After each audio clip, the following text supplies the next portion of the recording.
بسم اللہ الرحمن الرحیم۔ السلام علیکم معزز طلباء کرام، آپ سب کیسے ہیں؟ آج ہم نور الانوار کے سبق نمبر 349 کو پڑھیں گے۔ آج کے ہمارے سبق کا عنوان ہے احناف پر ایک اعتراض۔ آج کے ہمارے سبق کی عبارت وَإِنَّمَا جَاءَ التَّبْعِيدُ فِي مَسْحِ الرَّأْسِ بِطَرِيقِ آخَرَ سے شروع ہوتی ہے۔ آئیے سب سے پہلے آج کے سبق کی عبارت پڑھ کر اس کا ترجمہ کرتے ہیں اور اس کے بعد اس کی وضاحت کی طرف بڑھتے ہیں۔ مصنف علیہ رحمہ لکھتے ہیں وَإِنَّمَا جَاءَ التَّبْعِيدُ فِي مَسْحِ الرَّأْسِ بِطَرِيقٍ آخَرَ كَمَا قَالَ لَكِنَّهَا إِذَا دَخَلَتْ فِي آلَةِ الْمَسْحِ كَانَ الْفِعْلُ مُتَعَدِّيًا إِلَى مَحَلِّهِ فَيَتَنَاوَلُ كُلَّهُ كَمَا إِذَا قِيلَ مَسَحْتُ الْحَائِطَ بِيَدِي فَالْحَائِطُ مَحَلُّ الْفِعْلِ وَمَفْعُولٌ لَهُ يُرَادُ بِهِ كُلُّهُ وَالْيَدُ آلَةٌ دَخَلَ عَلَيْهَا الْبَاءُ يراد بها البعض إذ المعتبر في آلة قدر ما يحصل به المقصود۔ اور محض جو تبعیض آئی ہے تو وہ مسح رأس میں دوسری وجہ سے ہے، جیسا کہ کہا گیا ہے، لیکن جیسا کہ مصنف نے فرمایا کہ لیکن جب وہ آلہ مسح پر داخل ہوگا تو فعل اپنے محل کی طرف متعدی ہوگا اور کل محل کو شامل ہوگا، جیسا کہ جب کہا جائے مسحت الحائط بیدی کہ میں نے دیوار پر اپنے ہاتھ سے مسح کیا، تو پس حائط فعل مسح کا محل بھی ہے اور اس کا مفعول بھی، اس سے کل مراد ہوتا ہے۔ اور ید یہ ایک آلہ ہے یعنی ہاتھ جس پر با داخل ہوا ہے، اس سے بعض مراد ہوتا ہے کیونکہ آلہ میں اتنی ہی مقدار معتبر ہوتی ہے جس سے مقصود حاصل ہو جائے۔ وَإِذَا دَخَلَتْ فِي مَحَلِّ الْمَسْحِ بَقِيَ الْفِعْلُ مُتَعَدِّيًا إِلَى الْآلَةِ كَمَا إِذَا قِيلَ مَسَحْتُ بِالْحَائِطِ أَوْ قِيلَ وَامْسَحُوا بِرُؤُوسِكُمْ فَحِينَئِذٍ يَكُونُ الْمَسْحُ مُتَعَدِّيًا إِلَى الْآلَةِ فَكَأَنَّهُ قِيلَ مَسَحْتُ الْيَدَ بِالْحَائِطِ وَيَشْبَهُ الْمَحَلُّ بِالْوَسَائِلِ فِي أَخْذِ بَعْضِهِ۔ اور با جب محل مسح پر داخل ہو تو فعل مسح اعلیٰ کی طرف متعدی ہو کر رہ جاتا ہے، جیسا کہ جب کہا جائے مسحت بالحائط یا کہا جائے وامسحوا برؤوسکم، تو اس وقت فعل مسح اعلیٰ کی طرف متعدی ہوگا، گویا یوں کہا گیا مسحت الید بالحائط، پس محل اپنے باز کے لینے میں وسائل کے وہ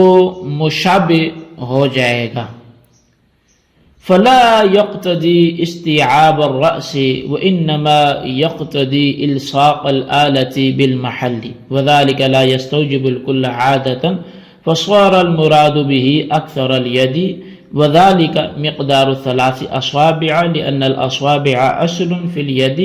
والكف تابع والثلاث أكثرها فوقيم مقامها الكل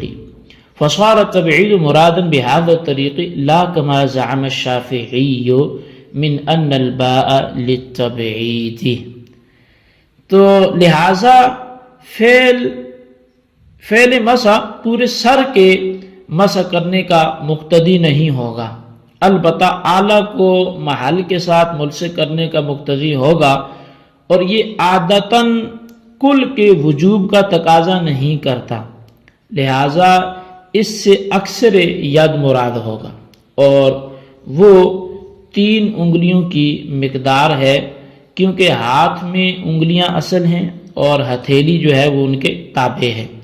اور 3 انگلیاں اکثر ہیں، اس لیے ان کو کل کے قائم مقام قرار دیا گیا ہے۔ تو بس اس طریقہ پر تبعید مراد ہو گئی، نہ کہ اس طریقہ پر کہ جس کو امام شافعی علیہ رحمہ نے سمجھا۔ جی طلبہ کرام، یہ تھی ہمارے آج کے سبق کی عبارت اور اس کا ترجمہ۔ تو آج کے سبق میں در حقیقت ہم نے چونکہ ایک دعویٰ کیا تھا گزشتہ سبق میں، امام مالک امام شافعی علیہ رحمہ نے جو وَامْسَحُوا بِرُؤُوسِكُم میں با سے استدلال کیا تھا، امام شافعی نے فرمایا کہ یہ با تبعیضیہ ہے،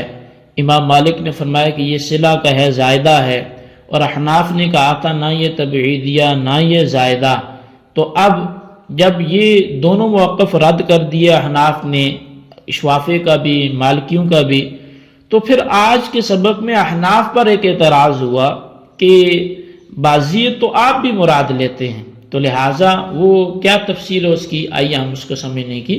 کوشش کرتے ہیں۔ اعتراض یہ ہوتا ہے کہ اگر یہ کہا جائے کہ جب تم حنفیوں کے نزدیک با تبعیض کے لیے نہیں ہے بلکہ وہ تو الصاق کے لیے ہے، تو تمہارے نزدیک مسح رأس میں تبعیض کہاں سے آئی؟ کیونکہ تم بھی پورے سر کے مسح کی فرضیت کے قائل تو نہیں ہو، بلکہ بعض یعنی 1/4 سر کے مسح کی فرضیت کے قائل ہو۔ تو جب بات تبعیضیہ نہیں ہے اور امام شافعی کا موقف درست نہیں ہے، تو پھر تم تبعیضی معنی کہاں سے لے رہے ہو؟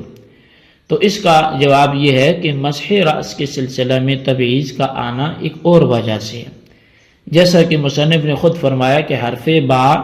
جب آلہ مسح مثلا ید پر داخل ہوتا ہے تو فعل مسح اپنے محل یعنی ممسوح کی طرف متعدی ہوتا ہے اور پورے محل کو شامل ہوتا ہے۔ مثال کے طور پہ اگر کسی نے مسحت الحائط بیدی کہا تو حائط یعنی دیوار جو ہے یہ فعل مسح کا محل ہے اور اس کا مفعول ہوگا، اور فعل مسح چونکہ پوری دیوار کی طرف منسوب ہے اس لیے اس سے پوری دیوار کا مسح مراد ہوگا۔ اور ید جو ہے یعنی ہاتھ جس پر با داخل ہے وہ چونکہ آلہ ہے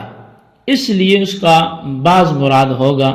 کیونکہ اعلیٰ وہ غیر مقصود ہوتا ہے اور غیر مقصود چیز میں اتنی ہی مقدار مراد ہوتی ہے جس سے مقصود حاصل ہو جائے۔ بس یہاں بھی اعلیٰ یعنی ید کا کل مراد نہیں ہوگا بلکہ وہ بعض مراد ہوگا جس سے مقصود یعنی فعل مسح حاصل ہو جائے۔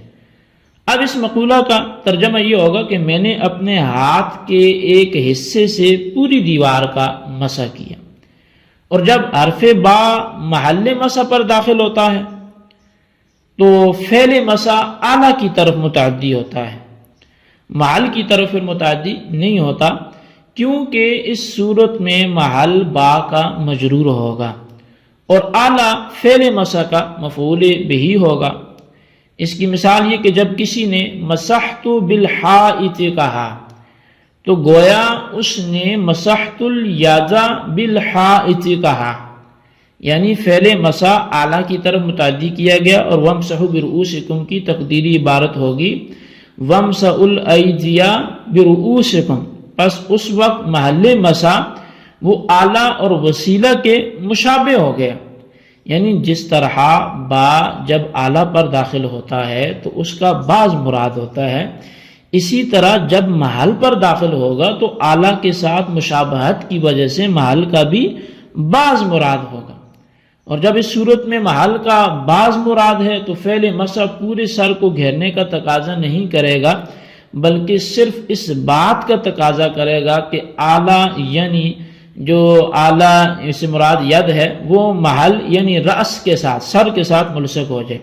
اور یہ الصاق عادتاً اس بات کو واجب نہیں کرتا کہ اعلیٰ کا کل مراد ہو، کیونکہ اعلیٰ یعنی ہاتھ کی انگلیوں کے درمیان کے حصہ کا محل کے ساتھ الصاق وہ متعذر اور ناممکن ہے۔ تو بہرحال جب اعلیٰ یعنی ید کا عادتاً کل مراد نہیں ہوگا تو اس کا اکثر مراد ہوگا، اور ہاتھ کا اکثر کیونکہ 3 انگلیوں کی مقدار ہے کیونکہ ہاتھ میں انگلیاں اصل ہیں اور ہتھیلی تابع ہے. یہی وجہ ہے کہ بغیر ہتھیلی کے 5 انگلیاں کاٹ دینے کی وجہ سے قاطع پر نصف دیت واجب ہوتی ہے، جیسے کہ ہتھیلی کے کاٹ دینے کی وجہ سے نصف دیت واجب ہوتی ہے. الغرض جب انگلیاں اصل اور ہتھیلی تابع ہے اور انگلیوں کا اکثر 3 انگلیاں ہیں تو ان 3 کو کل کے قائم مقام قرار دے کر 3 انگلیوں سے مسح کرنے کی اجازت دی گئی اور 1 یا 2 انگلیوں سے مسح کرنے کی اجازت نہیں دی گئی. تو پس جو وَامْسَحُوا بِرُؤُوسِكُم میں فعل مسح چونکہ اعلیٰ یعنی ید کی طرف متعدی ہے اور محل یعنی رؤوسکم جو ہے وہ اس کی طرف متعدی نہیں ہے، اس لیے سابقہ قاعدے کے تحت اس طریقہ پر تبعید یعنی بعض سر مراد ہوگا. یہ بات نہیں ہے کہ جو امام شافعی نے کہی، بلکہ اس انداز سے یہاں تبعید مراد ہوگی. تو برحال یہ تھی جی ہمارے آج کے سبق کی عبارت اور اس کا ترجمہ اور اس کی وضاحت. اس کو اچھی طرح آپ سمجھیں.